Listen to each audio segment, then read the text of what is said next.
You're ready for round one. Here we go. These two boys are on their toes here in the middle of the ring. A lot of dancing been done, but not much punching been through. Both of them throwing punches there, but there's no wild harm being done at the minute. Yeah. Both of them land right hands. That was a good second round there now. Another close call. I'm ready to think of what they're here, Q now, so. Last 10 seconds of round 3. And it's a close one to call. This is a great scrap here by these two young boys. Great scrap. This is a great scrap. I think I'll give it to Lennon in the blue. For Crawford, proper great show. Great scrap. Blink of an eye. Blink of an eye. There's a great scrap there now. And my card, I give it to Lennon in the blue. Yeah. Crawford, proper great show. A great scrap too. Both boxers done very well.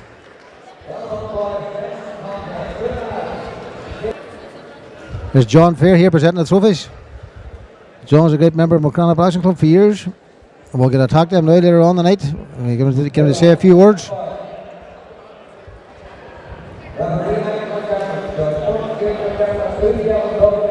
Jackie Henderson here. Jackie was a member of the coaching staff here for a long number of years in Buncrana Boxing Club, and I mind him well, put us through the paces. I would say you've seen some changes, Jackie, over the years in Buncrana. Big changes in the boxing. The rules have changed a lot from... I started it back in 1967. I was 15 at the time, and I remember boxing in Derry and Northwest Zones, as they called it at that time, Derry, Tyrone and Donegal, and I won my fight. I won. You always mind your first one, don't you? Mind the first one. That was in St Eugene's in Derry, and then we went on from that. You know, things continued on from that. You done a bit of refereeing too, didn't you? And qualified as a referee in 1973. Yeah, 73. Yeah, and I was representing the Donegal County Board as well, like during the 70s and 80s, early 80s. We used to have to go to meetings in Belfast every week nearly. It wasn't a great place to go them times, others it wasn't. Popular now, but if I went up with the Derrymen. We took our turns about in the car. I took my car one week and they took theirs. You've been safe enough for the Derrymen, and so you. That's a heaven and the boys, you know. God rest. And how do you mind your coaching time here in Buncrana? The coaching was from... I remember down the old club, down the laneway, down Japs Lane. I remember every night they brush the floor and mop it to get the dust off it. The dust would be lifting off the place. But then we came down here and we went then to Dr. McGurk's brother's house down the shore front. He had a wee garage at the back of the house. Just over across from Japs? That's right, just over the laneway. We used to go over there and pick the boys over. There wasn't much room over there, so there wasn't? There wasn't much room, but I'll tell you, you don't need too much room. You don't, no. You know, as I always say, the work's done in the ring. That's right. You know, that's where it all happens, and I think there's not enough time spent in the ring. That's right. You know, the boys punching bags and doing too much skipping. You know, and all the rest of it, the exercises and stuff, but you can't beat the ring. No, that's for sure. And one thing you'll never beat is the road work. No, that's for sure. You know, for stamina, because I seen boys, you know, they trained in the gym, trained hard, maybe 2-3 nights a week, but when it came to the fight, they were running out of stamina in the second round because they didn't do a bit of road work. The bit of road work makes a wild difference. Oh, it stands to the boxing. Sure. Definitely does. Well, Jackie, we really enjoy your night here now. Enjoy the boxing, and thanks very much for coming and speaking to us. You all surely. Thank you. Cunningham in the red corner and Todd in the blue corner. These two boys look in good shape here. Getting ready for this fight, the first round. Cunningham in the red, Todd in the blue. We're ready to go.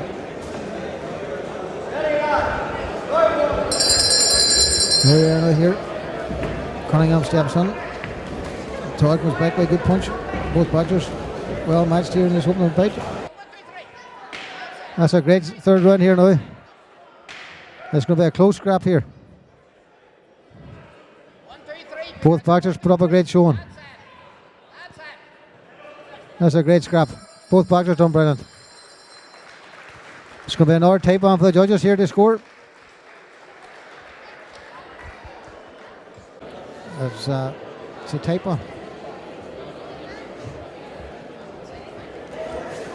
Well done, boys. Great scrap.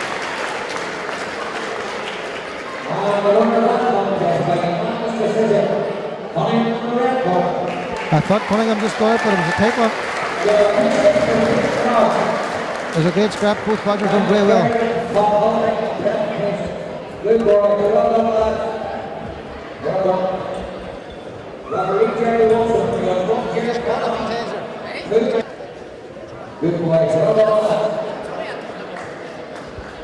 This is Dan Kearney here now, a former boxer here at Buncrana Boxing Club. Dan, you used to box here from Buncrana. How did you get on years ago when you were boxing? Not too bad. Man says I held my own anyway. The Donegal Championships were held in St Mary's Hall in 1952, and happened to be one of the lucky ones and won the featherweight junior championship. That's a long time ago. And so, just to remember, tired of no more, I have a certificate for it, all right. You always made your first fight then, didn't you? Exactly. Aye. So that's the way it goes. You enjoyed your time boxing, I understand, so you did? I did indeed. I enjoyed it while it lasted, you know. Well, that's it. And how do you know me PJ when he's here in the club? Oh, PJ was a nice fella and one of the best men that you could respect very well, you know. That's it. But I know them better down at the golf links other than the boxing place, you know.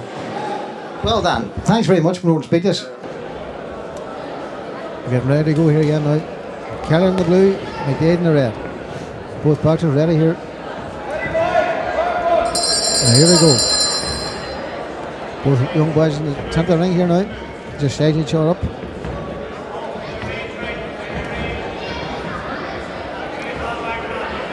No wild damage done yet. Kieran catches him with a nice left hand there. McGee confronts Lama. Kieran goes back with some nice punches. He's hitting the top of the head here. There's a great scrap here now, so there's a great scrap. The crowd's getting excited here. Grabber fight. There's a tape on the call. I think I'd give it to McDade in the red.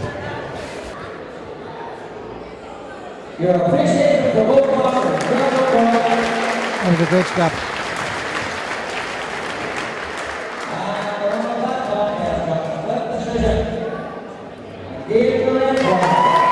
From McDade just back from down.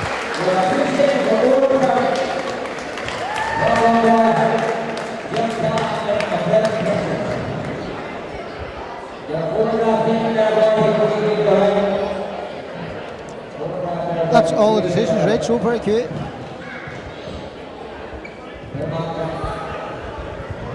We're here now with Michelle Sheridan. Michelle, how long are you in the club here now? I must be here now over 20 years, and I've seen a lot of changes.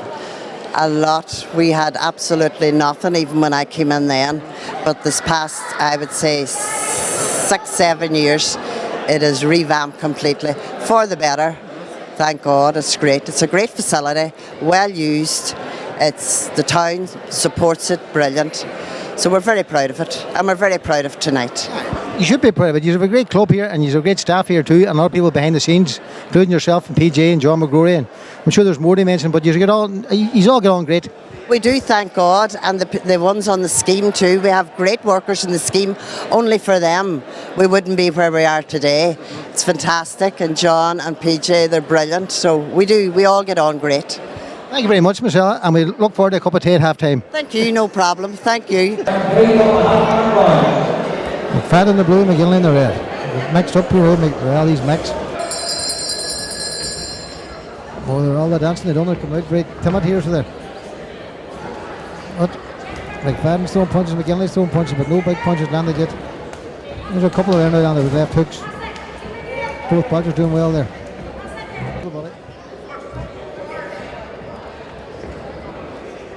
Both boxers starting to tie. Here comes the last 10 seconds, I would say. McFadden catches him with a good punch to the body there. From McGinley coming back strong. Just catches him with a couple of good punches.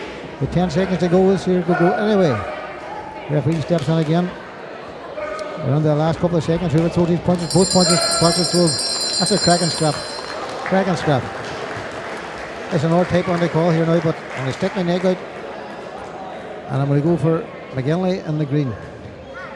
See if we can roll one right quick. Your appreciation for both boxers.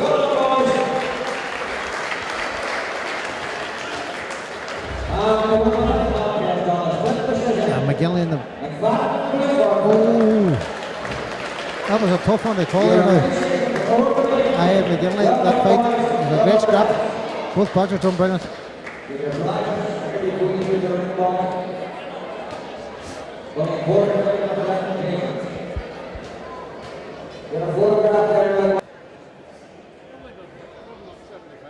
Did he? Billy was the first person to try to get a bus pass. And they travel from the west end to the shop, that's all they travel on. These two boys look well matched here. McGonagall on the red and McCall on the blue. And here we go.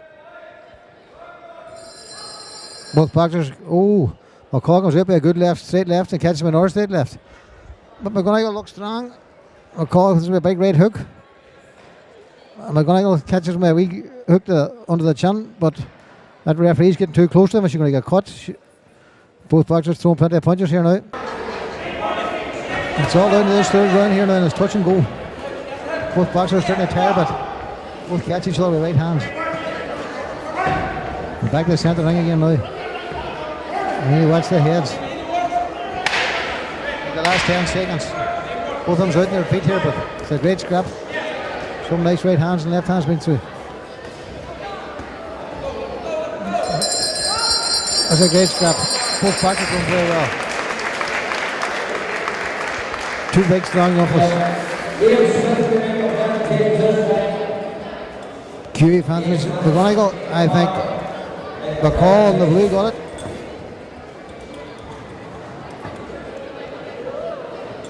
That's a great scrap. Both boxers done well. I'm going to go for McCall on the blue. We're waiting for this decision here.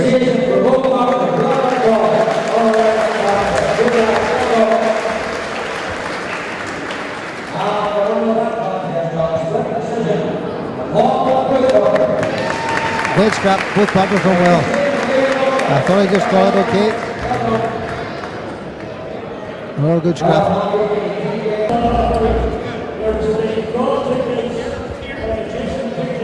Right, we're here with Mickey Downey here now, a former boxer at Buncrana Boys Club and a former coach as well. Mickey, how is your experiences here at Buncrana over the years, in your coaching and your boxing? Brilliant. Hey, great outfit. Hey, we started off here in '79. We've done a bit of boxing down on Shorefront. From there, hey, we moved on here. We've stayed here for about 8 or 9 years. But hey, great experiences. It wasn't just all about winning titles, I tell anybody. Good old fun too and crack. Got a bit of fitness, a bit of discipline. And that's what it's all about, Mickey. Kept us in the straight and narrow, door nation to yourself. PJ done his best to keep us straight and narrow now, Mickey, he did surely. Mickey, you're a fine wee boxer yourself, and a tradition in your family was all, your father was a fine boxer too, Mickey. That's right, my father was a professional boxer, he boxed in England under the name Eddie Donnelly. That's what he fought under. So he fought there for many years, and then he got injured, so he quit it, you know. But that's it, it's all good. And you took over the mantle then, Mickey, and I'll tell you done him proud. I wouldn't say it, took over the mantle. The rest of the boys, nothing else to do, so went down and joined them. Mickey, enjoy the rest of the night. It was great talking to you. Cormac, pleasure as usual. No problem, Mickey. You're a star in the making, you and Cork. This is Q Cork Promotions. What do you think about Cormac dancing there now? Q, what about there now? We're here for boxing tonight, Q. Now, the plaza now shortly. Well, that's for another night now. In fairness, that's for another night. I'm under enough pressure than that, Mickey. We're about my feet. Just keep my mouth lubricated, never mind my feet now, would it? Well, Mickey, enjoy the rest of your night, and it was a pleasure talking to you. Pleasure. Enjoy the rest of the night. Well, sure.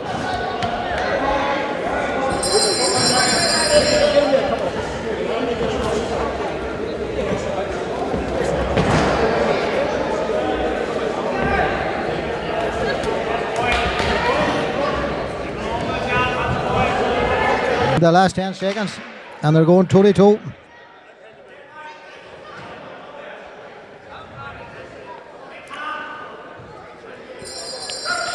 And a great end to the third round. I missed the first round here now, but it's a very close fight. From what I've seen of it, I would slightly give it to the boy in the red corner, but it's very close. Great scrap. Two good jumpers here now, put up a good show tonight. I go for a split decision, only unanimous. Blue corner got it. Good scrap.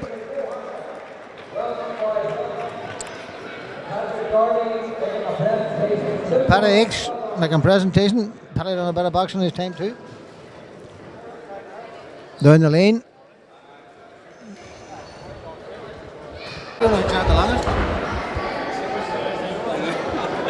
We're here now with PJ and Mickey Downey and Q Doherty and William McLaughlin.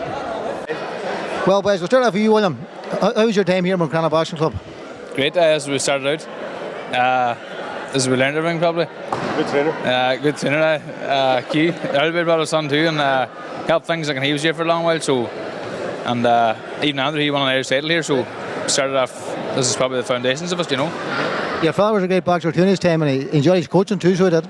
I don't know if he's a good boxer now, but. It was hard a bit, but. It was hard a bit there, but we started off here. And we got the foundations of it, like, you know what I mean, and he got us under it, like. I mean, in days me and Andrew walked the training here in the Buncrana, so did that for a good while. So it was good to get started because it's a sport that a lot of people should get involved in. I think because discipline and things like that. Done you no harm, and I so it didn't. No, definitely not. At the end up, like, I was really well out of it, like. Went the WSBs and done well on that as well. So overall, it's happy enough. Career was good. Good career. So we move on to Q Doherty now, a former Irish champion. How's your time here at Buncrana Boxing Club? And don't say no bad about PJ. Believe me. No, as William's a great coach too. Mentally and physically, PJ had you right, but boxing, as William was saying too, discipline is brilliant for anybody boxing. We had a great time with Coach William and Andy, and my own two sons at the time, and me and Mickey boxed together. But as I say, it was a great time. Great coaches, great time. You and Gorvis, Andy sparred together on Wednesday night too? They worked together and sparred together. Both of us were in the corner when Andy won the All-Ireland title. Young Andy. Very good mates. Sad time he's not here. He loved this. He loved being here, having a crack. But just died too young, that man. But a great friend. A good friend of yourself too, Mickey? Oh, it was a gentleman. Hey, managed a good night's crack. We had him, you know, but strong man to boxing, you know. As I say, he came late into the boxing, but as I say, I was hard to get matched and I was light, but I still had a gun and do your stuff for the boys, you know. So you learn very quickly how to keep the hands up. PJ, how is these three boys here in your age now? Were they good to train, or were they tough to train, or did they turn up for training half the time? Well, the training was something some of them weren't very keen on, but they delivered in the ring and you couldn't say very much to them then. But Hugh was a very good coach. I taught him all in about 15 minutes one day, so that's the length of time it took to do that. But quite honest with you, it's a bit emotional standing here tonight because Mickey and Hugh, I nearly lived with them for a while, and we were where we wasn't worth being. And I have a very clear recollection of the night in the stadium when Hugh won the title and Mickey was better in a very, very close decision with a fellow called Fitzgerald from Wicklow who went on to box pro in American. I read somewhere where he had about 62 or 63 professional fights and he won 56 or 57 of them. So Mickey was unfortunate, you know, that he didn't pull that one. William, it's great to see him. Brings me back to his father's time and the boys here and Hugh looking after them and the great days and the great times we had together, and we had plenty of crack and we had plenty of slagging. So William, great to have you here, and you know we're sort of squaring the circle of this group in here tonight, and it's the old run has been emotional, as I said earlier on. since I started putting the book together and all that there, because I had more great times than I had bad times. We went to places nobody would go from Donegal. We were well received and well looked after, and the lads were a credit. I was always proud of them, you know, and I know the parents were proud of them as well, and that rightly so, but I always said Buncrana fellas and Donegal lads, you could take them anywhere. They were quality, they were good, and they gave 100% of what they had. And even they were magnanimous in defeat at all times. So, lads, great to have you, it's great to see you, so enjoy the night, and good to see you. Well done, PJ. I know it's a very emotional night for you with all of these men here, and it's a good show so far, so boys. Enjoy the rest of the night, and it was great having you see the night. Thank you.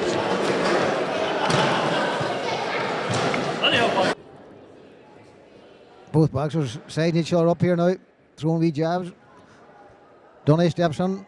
And Dunn. Both of them going toe to toe there. Dunny in the blue and Dunn on the green or red. Both boxers in the middle of the ring here now, throwing nice punches. Both boxers here now in the middle of the ring. They throw some nice punches. Oh Jesus, what happened there? I hurt his shoulder here by the looks of it. Looks like the shoulder could have come out of the joint there. Looks very sore looking. Fight had to be stopped. Your appreciation for both boxers, round five. And the man comes by RSC by me, coming in a good corner. Your appreciation for you, That was a good scrap. Jackie Henderson of Pennsylvania. Jackie, we served over the years to the Buncrana Boxing Club. Referee, George for 9 years.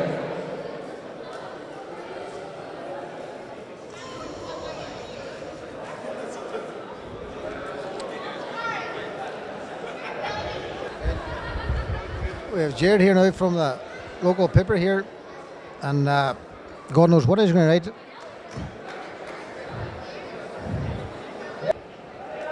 Q's money in the green. It looks a bit heavier now, but it's a wee bit. But I would say there are no duds here now. Both of them in each other up here now. I doubt you'd lost your money, Q. I'd take an out fiver. Yeah, I'll go for the boy in the blue, Q, for an out fiver. As both of them side each other up here now, the first round, both of them catches a couple of hooks. And two nice jabs there now. Nice clean punches there by both boxers. Q here, we're zooming into Barney Alley. Barney was a great crowd puller here for the club years ago. It managed a great scrap with Spencer Lynch, I think you called him, from Kilmarnock. Managed a big bout. A lot of money was bet and managed a fight between the two of them. Managed a good scrap they had. And Barney was very light on his feet, and he was they called him Barney Ali. He could dance, he could chat, and he could box. Two of them starting to tie here now. They're starting to tire a bit. But they're still throwing plenty of punches.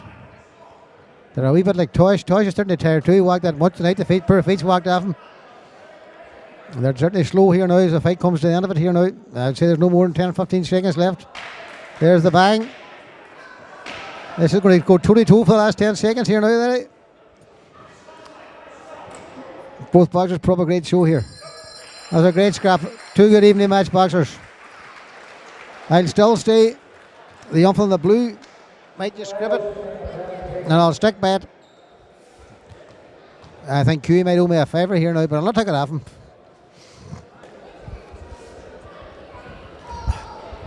That's a type on the call there now. Both boxers put up a good show. I will stick out and go the blue corner. Good scrap, boys. Q gives me a thumbs up. I don't know if he agrees with me or a thumbs down.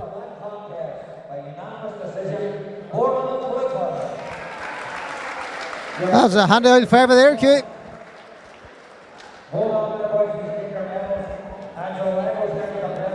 Angel doing the presentation.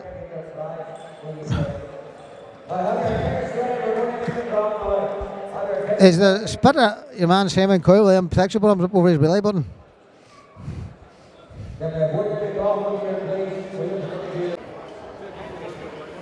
William here, the former member of Buncrana Boxing Club. He had a great time here. His brother boxed here for a right few years. His father trained him and was on the corner with him most of the time. He was a great boxer himself, Andy. And William had great memories here at Buncrana Boxing Club. This was it all started for William. He was a great servant to the club. Good man, William. They were great times. How do you think boxing's changed now from years ago? The training they're getting, was it any better then or any better now, or fitness wise, or was oil methods better than sometimes, or what ways of working do you think now? Well, Cormac, you have to take into consideration we didn't have much facilities as such. When we were in Maggie Rose there, the back of Maggie Rose, as Maggie mentioned there, we had an old bit of a rope just pulled across the bottom of a 2-storey building. It was really a shed, and the meetings were held on a Sunday up the stairs. And you know, when I was reflecting on the car coming down there, it was good for us because they had Sunday morning meetings after Mass up there, and they had a proper committee, and they had a chairman and a vice chairman and a treasurer. And you know, that's, you're talking about back in the early 60s here. Things were done right that time we too, were exposed at that time, you know, to a group of people who were a great influence, you know, head the ball free Jim as they called them, you know, and people like that. And they had a great feel for their own town, and they wanted to see young people get on and get a chance at education. And you know, this was another form of education, you know, looking after yourself and keeping fit, you know, and physical. So we didn't have to make that comparison you're asking about between the training then and the training now. It would be very, very difficult. But we certainly trained hard, and we trained very hard and took a great interest in keeping ourselves in top condition if we were going to take on a fight. And I remember I was reflecting with Mickey there just a wee while ago about the tournament in the plaza in Buncrana, and seeing your name up on a piece of paper on the wall for the first time ever, and you read your own name, Mickey Gill, Paddy Cutcliffe. Well, you were just 2 foot taller whenever you seen it. And you went in the ring, and the whole town was shouting for you before you even got started. And you felt like you were Muhammad Ali, and that's the way it felt. That's right. And I do remember this club coming down again, just chatting about it earlier, from Ballymena, the All Saints Club. And there was a big Father McDyer's, my memory of him, and he was the kind of the chairman of the club. But I had the occasion, I'll never forget the fella's name. I heard of recent years that he's dead and buried from Ballymena, a fella called Terry Dalrymple. I don't know if you'd ever remember the name, Mickey, but that's Terry Dalrymple. And you fought about at his club that night too, in the same bill up in the plaza. I'm almost certain. And some considerable years later, I found out, and it was nice to sort of hear it in a way, that he was the best buddy and best friend of what do you call the big tall fella from Ballymena that's the actor, does all them top films. Well, Neeson was a first, but the two of them were great friends, this fella Dalrymple. Now I never found that out until 35 years later in St Mary's Club at a night out in Derry one time, and his mother there was there along with Phil Coulter as guest artist, and it was that night I found the story out from her that the two of them were best friends, you know. So it was always a wee bit of history there connected with things. But they were a good club, and they brought down, there was a fella I was trying to remember his name early on here, and it'll not come back to me either, but I just remember this man boxing. This fella from Ballymena was a very good boxer. He had long black hair. We had tight short hair at that time. We hadn't moved on to the long hair, and although the Beatles were in vogue at the time, but this fella came down, and he was, from my memory, he was a fairly good boxer. But Mr. Mickey Gill here gave him... Sort him out? Well, he didn't sort him out, but he gave him worth. He knew that he had visited Buncrana, let's put it that way. That's it. Tell me, how do you mind PJ getting involved here in the boxing and his input to the boxing here? PJ, I don't know what year, I can't remember now what year PJ came here, but it might have been a bit after that. It was a bit after that. He wasn't there at the start of the we're talking PJ about was really in the boxing now, in 67. fairness. He wasn't, PJ wouldn't have been would have been a GA man. I think he played the GA here, maybe in Buncrana, but he was big into the boxing, PJ, and say he kept the whole thing going, still does. But you're chatting about comparing now, you can't really, Paddy, you know. Very difficult to compare. I mean, you've all this elite boxing now, you know, it's a very high standard, but what I do find now is the local bills, you know, they wouldn't be as packed now as they were in our time. And then there's not so many distractions now there, you know, there weren't so many things to go to. There weren't many things to go to then. You hadn't got the television and the computers and the things and the phone in your pocket in those days. They didn't exist. So when you were involved in the club, you went down and you trained. But you know, just as a reflection stand outside the club here, you know, great memory, and Mickey just referred there on looking around it. And I remember, this is the older part of the club here behind us here, just here. And I do remember, I'll never forget it, Bobby McMiniman and myself being in there. And George Butler, I was a young fella, 17, serving me time down in Haggerty's, and Mickey used to come down and used got some stuff in the back of Haggerty's, take out in the van. And I remember coming on here and climbing up on a scaffold. George Butler was a barber, and to me then he was not an old man, but he was a middle-aged kind of man. George came down and he climbed up the scaffold, and me and Bob McMenamin in there, and he got the paintbrush out and started to paint the ceiling of the two young fellas, and we were only about 16, 17 years of age. That was the spirit of the thing, you know. Andy McGlinchey, God rest him, I hope he's happy, couldn't do that because Andy suffered. One thing I had in common with Andy, and I liked him for it, he didn't like cats. And I didn't like them either. We had two at home. But Andy suffered from asthma. Right. And he used to always have to take out and give him a wee blow. But at an odd time, a cat would come up onto the old club, and we'd get up the stairs, and there was an old wooden trap door. You walked up the stairs and you had to push this trap door to get up onto the upper floor where we trained. But if a cat came about the place at all, poor Andy nearly had to be taken to hospital. But he was a great man for vision and for wanting to see development for young fellas and for getting on. So him and George Butler and people like that would be, I would have great fondness for them men. You know. Great memories of them. You know. Great memories of them, you know. We never got a chance with it. They took us to Derry, them men, in a car. It might have been Mickey Houghton's car, and we were taken up on Auntie St. Eugene's. Okay, we were the boys had to do the boxing whenever we learned it, and that was fine. But I mean, they came and sort of give fatherly figures and looked after us and took us along, and that kind of passed down through. I always, you know, when I was involved in boxing, Mickey was much longer involved than I was in boxing now. And when I came mid-20s and got married, and I sort of I faded out of it. Always kept training, still to this day. You know, that discipline was still behind me. But in the boxing thing, then I sort of eased out of it in mid-20s, and I kind of wasn't back in it again, you know. But as that man said to you earlier, he was boxing up to 30. 32, 16 32. years. At that time, I used to train, like most of the boys did. I trained like 6 nights and running 5 mornings. You know, my father used to wake me at 5 o'clock in the morning, and he'd drive me up to Kinnago Cross Roads, and he'd drop me off, and I'd go up over the hill, and he'd drive up to Sorn and pick me up in the morning.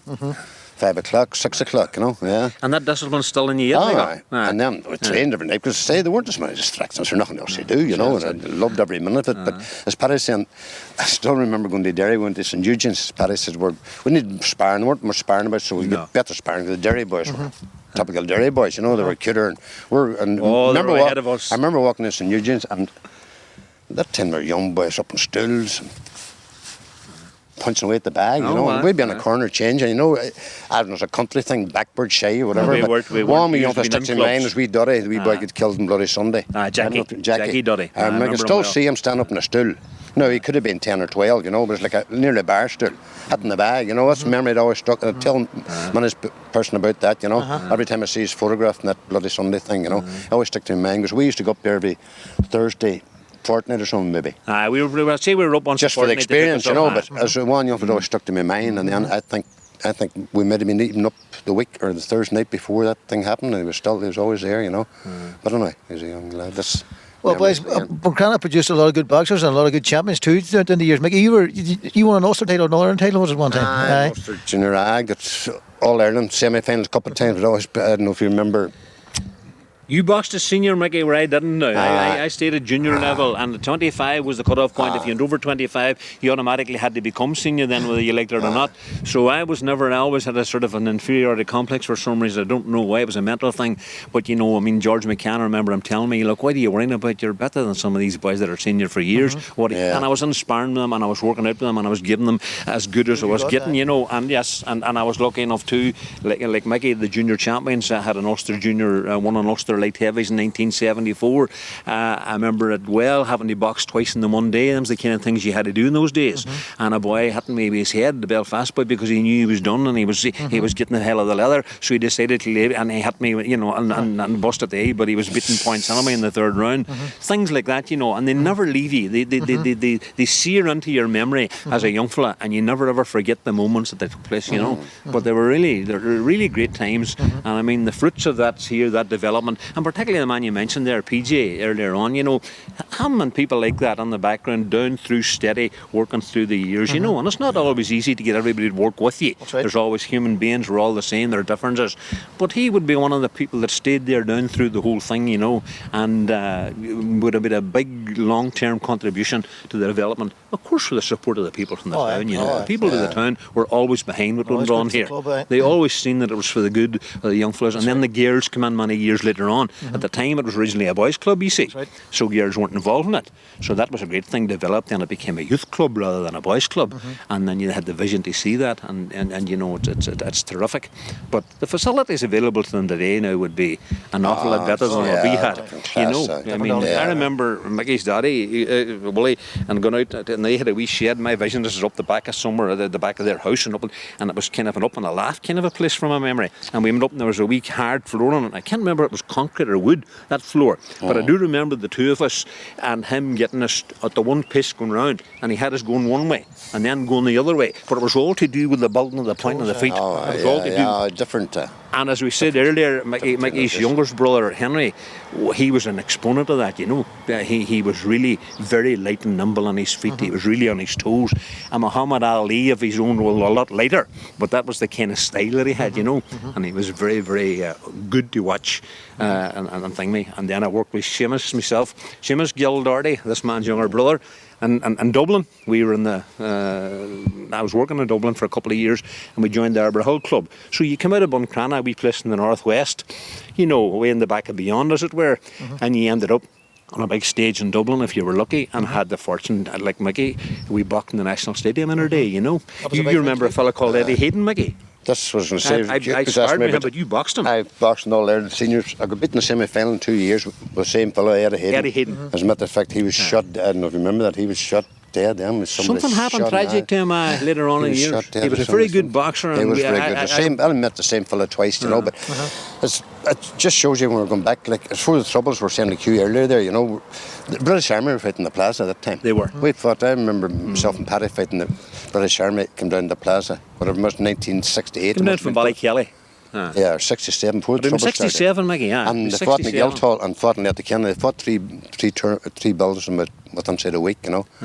But say that's so far back that you're going, like there was no bar in the north even. There was no bother, no trouble. They came down, came to the town. They were a British Army regiment. That time we were going to Gidor and Dunlow 2 or 3 times a week sometimes. We were, you know, with PJ, you travel. I remember fighting well. 2 or 3 car loads of Andy McGlinchey. I remember as well, the father would drive and Andy McGlinchey made the car. We'd go to Gidor and there would just be the hall, you know, there'd be no drink or nothing like that, just be your community hall, and then we would dance after it. 3 or 4 in the morning before we got home. Like, and the thing about that wee hall in Gidor is we were at a disadvantage because they were shouting in Irish. That's right. And they were bully, spocky, whatever you liked, and we didn't know what was on. And we were on there and giving our best. And they were hardy boys from down around that area too. Remember that? You know, some of them used to come home from Scotland, you know, and I'm sure they didn't do much training, but they were like bulls, you know, very strong people. Gidor and Buncrana always a tough place. Gidor, Bunbeg, you know. The family Sweeney's from Dunlow now. There was a fella there too. You would have boxed there. Michael Sweeney. 5 times. 4 or 5 times. He was a damn good boxer he was. And his older brother was more for a middleweight fella. He was a heavier fella. I think he boxed around John Fair's sort of weight. That's right. There's 4 of us, 4 brothers, and they'd 4 brothers as well. Huey and I forget the name. Michael and Huey. That's maybe the fella I'm thinking of. Huey, the older fella. But they were a very good boxing family out of Dunlow, the Sweeneys, and they organised the boxing, and then they came up here and we went down there. And Ballyliffin was another good venue. We had a couple of good. It was a very popular. Some big names in Ballyliffin. There were some Barney Ali and Lynch. And Barney Ali was a man on his own. He was definitely stood out on his own. You're chatting. How many people have been in the Plaza? About 1,000 people, maybe that time. Oh, indeed, there would have been easy. Easy. I'd say the local builds don't. Unfortunately, I don't know why. Maybe there's just. Like I've been a few local builds this last few years, like, you know, and you feel sorry for them because there's not as many going to the box now, you know what I mean? Maybe there are too many clubs. It probably is. Probably is. You have 4 or 5 clubs. You have. And, you know, they're not, you know, it's just not working out right. It's difficult to attract them. Maybe that's part of the problem, all right.